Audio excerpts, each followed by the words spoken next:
सिराड़ी वेझो सकाफ़ती ॾियारे ते मच कचहरी कोठाई वई। मच कचहरी में शहरनि जे वॾे अंग शिरकत कई। इन हवाले सां तफ़सील लाइ ॾिसूं था रियाज़ ज़रदारी जी हीअ रिपोर्ट।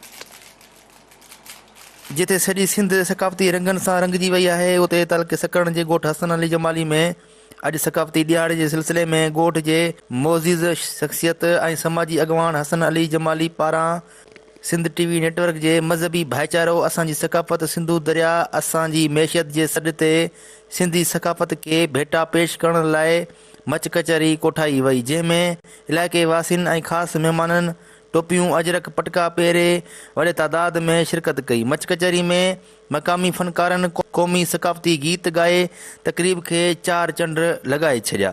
ॻोठ हसन जमाली में सिंधी सकाफ़त जे ॾियारे जे हवाले सां मोहम्मद हसन जमाली हिकु मच कचहरी जो इंतज़ाम कयो आहे ऐं सिंधी जे हवाले सां हिकु महफ़िल मूसीक़ी जो बि प्रोग्राम जो इंतज़ाम कयो आहे। जसो हुजे हुनखे अॼोके ॾींहुं सिंधी जी सकाफ़त हिकु पुराणी सकाफ़त आहे ऐं हिकिड़ी ॻाल्हि आउं तव्हांखे ॿुधाईंदो हलां त 5000 पुराणी साल न, पर उन खां वधीक अञा हुन जा जेके निशान मिलनि था।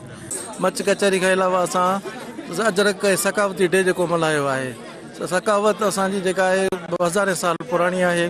असां उन सकाफ़त खे उजागर कंदासीं त असांजी अॻिली नसल उन सकाफ़त खे पाण सां गॾु खणी ईंदी। ज़बरदस्त सिंध सकाफ़त जे हिसाब सां कहिड़ी तारीफ़, जेतिरी तारीफ़ कयूं सिंध जी घटि आहे माशाल्लाह।